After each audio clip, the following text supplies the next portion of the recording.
Alright, so let's play a little game of irony here. Um, I want to talk about some of my favorite video games of all time.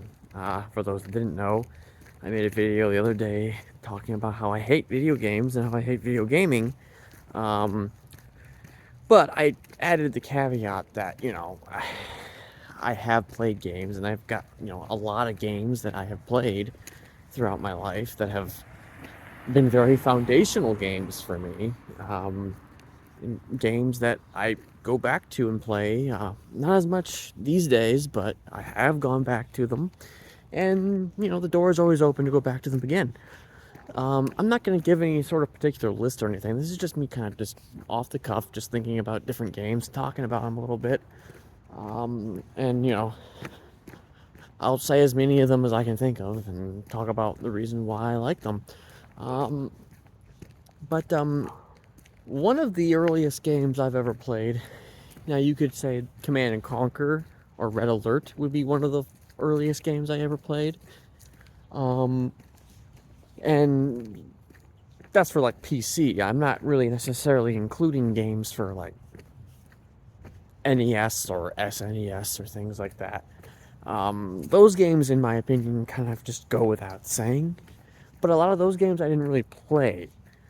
Those games were games that I kind of watched being played by like my brother or my sister or whoever. And I was never very good at those games. The games that I preferred were PC games. Rounding back to Command and Conquer Red Alert, that was not the game that really kind of cinched me in. I can tell you a game that was similar that cinched me in, and that was the original Age of Empires. Age of Empires, that was a game. That game was, I mean, it literally defined the genre in terms of the RTS genre. Um, you could argue again that Red Alert maybe did it first, but the games are similar but different. Like, obviously, yes, RTSs have a very samey quality to them, but Age of Empires is kind of the one that sort of created the concept of resource management and adhering to multiple resources throughout. And hold on. Got like a whole bunch of people crossing the road here. Had an impasse there. Doing these walks are hard sometimes. But like Age of Empires was sort of the first game that I can think of, and it may go back even further than this, where there might be a Doom game that maybe predates it. Don't quote me on that. But Age of Empires was a resource management RTS, and you got it wasn't just about collecting one thing, it was about collecting several different resources and using those resources to help, build up your base, build up your people, essentially dominate the world. Age of Empires, that was a game. Another game I'm trying to think here. Uh, we're gonna cycle ahead a little bit. Black and White. Black and White.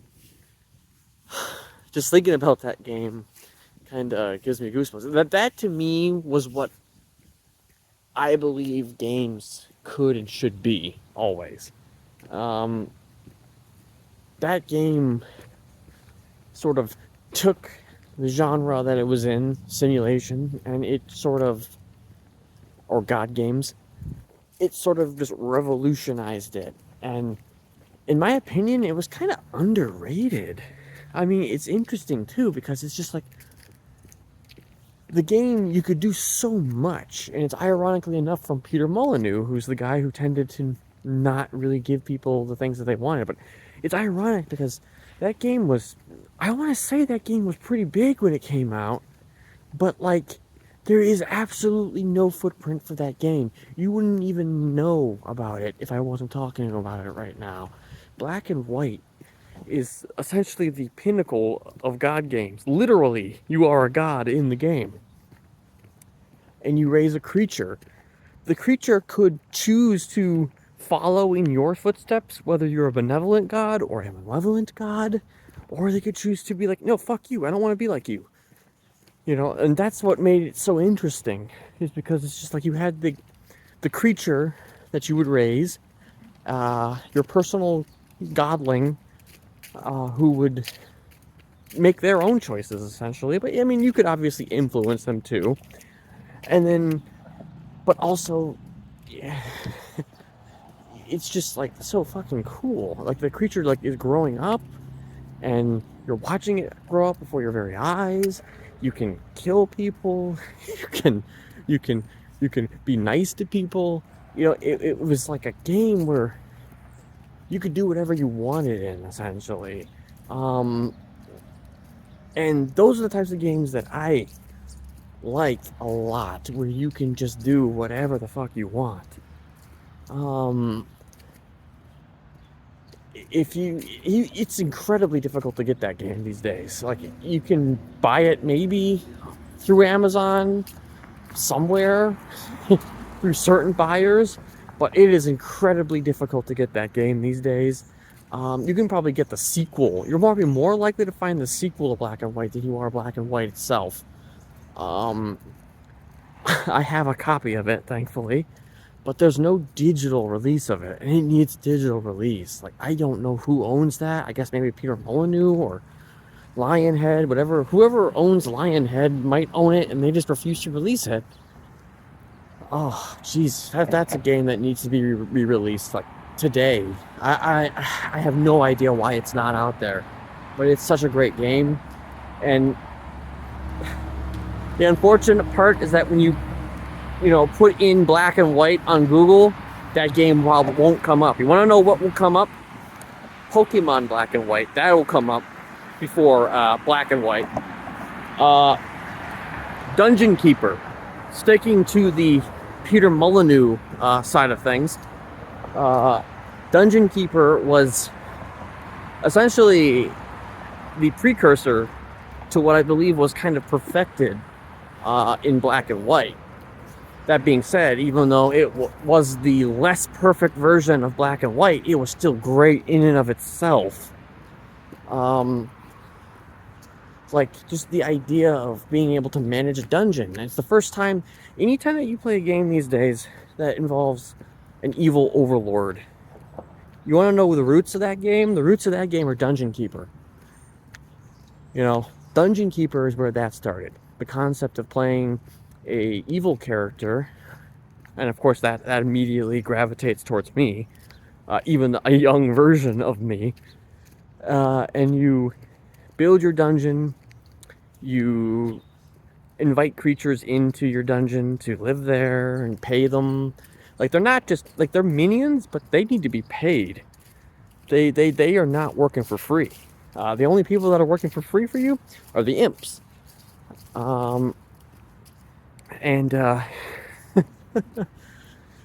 There is just, like, again, it's like one of those games where you can just do so much and build such vibrant dungeons and locations, and you fight the fucking hero. You know, the heroes invade your dungeon and you have to kill the hero. It's just like, it's against type in every single way. Dungeon Keeper, man. Like the versions of Dungeon Keeper you get these days, Overlord type games or whatever, they're not real Dungeon Keeper. Sure, you might be the bad guy, but it's not violent. The original Dungeon Keeper was incredibly violent. Black and White was very violent. I mean, you could set children on fire in Black and White. I shit you not. You could do that in Black and White. Dungeon Keeper, again, it's a very mature game, a very adult-oriented game, but I mean, it's in the 90s, so, it's just like, it's what you're gonna get. It's like those little claymation style, like Clay Fighter type game, in a lot of ways, in terms of its presentation. Fast forward even more, like, again, I'm going back and forth here. So I'm just trying to thinking of different games in my head that I've liked throughout the years. Unreal Tournament 2003. If there's any game that I consider a uh, a good shooter, it's Unreal Tournament. Unreal Tournament was essentially the beginning of the. Okay, it wasn't the beginning. I think Quake predates Unreal Tournament, but I never played Quake. But Unreal Tournament essentially uh, was one of the first real arena shooters that there were. Similar to what you would get out of your Overwatches today. Um, it was essentially, which is ironic because I don't know, I'm not really sure which studio it is, but there's a studio, Fortnite, like fucking the people who make Fortnite made Unreal Tournament. Um, and Unreal Tournament was, again, it was just like a no holds barred, violent, mature affair where there was like swearing, there was violence, graphic violence. Um, there was all kinds of different guns you could use, different skins that you could play as. Um, it was sort of the beginning of the concept of a online shooter, in a lot of ways. And sure, there may have been some other games that maybe predated that just a little bit, like Quake. Although I don't even know if Quake had online shooting yet. I wouldn't really know anything about that. But Unreal Tournament 2003, I didn't exactly play. Actually, wait, not even Unreal Tournament 2003, is it? It wasn't 2003. It was like 99. What am I thinking here? I don't know when Unreal Tournament originally came out. I feel like it came out in 99. Might have been 2003. I'm unsure. I think maybe it might have been 2003, but I feel like there was a 99 thing there. I don't know. That game, great game. Shooting game. If there's any game that I consider the greatest greatest FPS, it would be that game. Sticking to the genre of FPSs a little bit, Aliens versus Predator 2. Not 1, 2. I played the original Aliens versus Predator, and it's a good game, but it's just lifeless in a lot of ways. Aliens versus Predator 2 sort of took the concept of the original Aliens versus Predator game and made it feel like a Aliens movie with the addition of Predator. As some of you may know, Aliens and Predator are kind of the definitions of some of my favorite films in my life. Particularly Predator. Alien, not so much, but Alien has always been there. I've always watched Alien, I was one of the first in theater to see Alien versus Predator when the movie came out. But the concept of Aliens versus Predator existed well before the film, or the two films rather. In comics, expanded lore, things of that nature, novels. And then there's the two games that originally came out, which was AVP, which I think was AVP Gold, and then Alien AVP 2, or Aliens vs. Predator 2. There's been a lot of games since then, but, none of them, in my opinion, have really matched what Aliens vs. Predator 2 did, because Aliens vs. Predator 2 is a game that really, truly understood the source material of both lores and both film franchises, and really sort of made almost like a film version of what Alien vs. Predator should be. Which, again, is ironic because I feel like gameplay is more important than story. But that's one of the instances where I think that the story in the video game actually is better than what you got in the movie, and I feel like it was an important aspect of the game. Let me fast forward a little bit more. Warcraft 3. I've never been... I could tell you that StarCraft was definitely a big foundational game, but maybe not so much. I would say Warcraft is probably my favorite compared to any sort of Blizzard uh, RTS. Warcraft 3, though, was my favorite of the Warcraft series. Uh, I never played World of Warcraft. I was out of it at that point. But Warcraft 3, uh, great game. It took a lot of elements which is there's actually literally no connection whatsoever. But like in Aliens versus Predator 2, there were 3 different campaigns, right? 3 different storyline campaigns, and at the time, this was kind of revolutionary because each campaign was parallel to each other. So the events that were going on in one campaign were taking place at the same time as the events in another campaign. So when the 3 characters that you play as in all 3 campaigns converged into one location, you actually kind of sort of interacted with the other player character, which at the time was fucking insane to me. Warcraft 3 took that concept and sort of elevated it, made it even better. Now, they weren't like simulcast storylines, they were all happening one after the other, but it was just like it was a build up. It was like each campaign wasn't just a separate campaign, it was a continuation of the last storyline from the last campaign, which I thought was fucking incredible. Um, Warcraft 3 made you, again, it's just like the things about Warcraft 3 that I really like was this the exploration of evil, you know? Like the character of Arthas is maybe, in my opinion, one of the greatest characters to ever live in the history of video games and movies. Um, because he has such a tragic fall.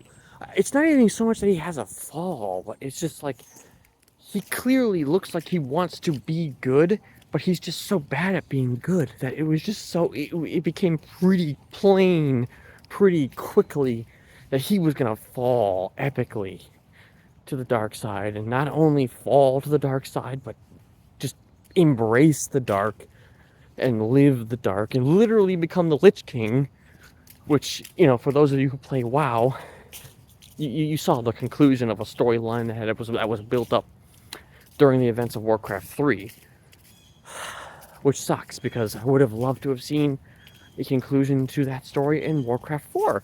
But, coulda, woulda, shoulda. Oh, man. I'm just trying to think of some other games here. I mean, Red Alert, we can go back to the old RTSs and stuff like that. Like, both incredibly great games. Red Alert was maybe the OG of the OG in terms of, your RTSs. And it was great. Um, I've already kind of, covered it a little bit at the beginning of this, but like, Red Alert, Age of Empires, define the RTS genre, in my opinion. These days, I feel like the RTS genre is kind of dead, or replaced with mobile games. I don't know. Cause it's whatever. I don't play any of them as much as I would like to.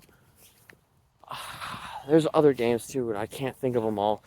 Going into more modern day, a little bit more modern day. I do have games that now notice the theme here is that most of the games that I consider the greatest games are all PC games.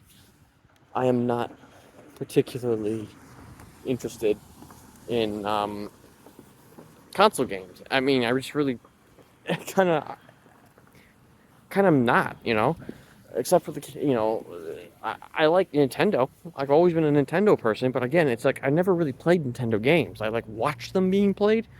They've been a foundational part of my childhood in a lot of ways, the same as many other people, but it's not like I've really played those games per se. Like I played them, but I didn't really play them, if that makes any sense.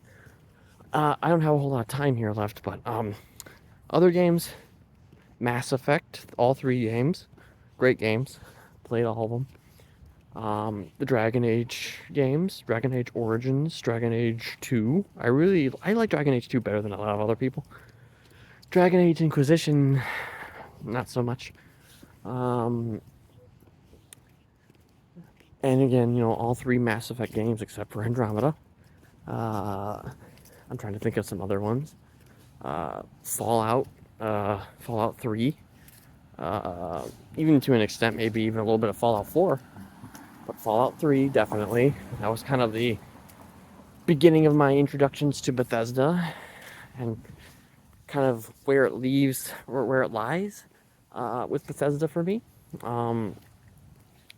Skyrim, I mean, that's the obvious one right there. Sticking with Bethesda a little bit longer. Skyrim is definitely up there. Uh, I'd think of some more, but I'm about to go to my house. But those, yeah, I don't want to sit here and say that there are games I don't like. I didn't talk about The Sims once, did I? I didn't even talk about The Sims. Can you believe that? I'll talk about The Sims maybe next time. All right, peace out, everybody. Appreciate it.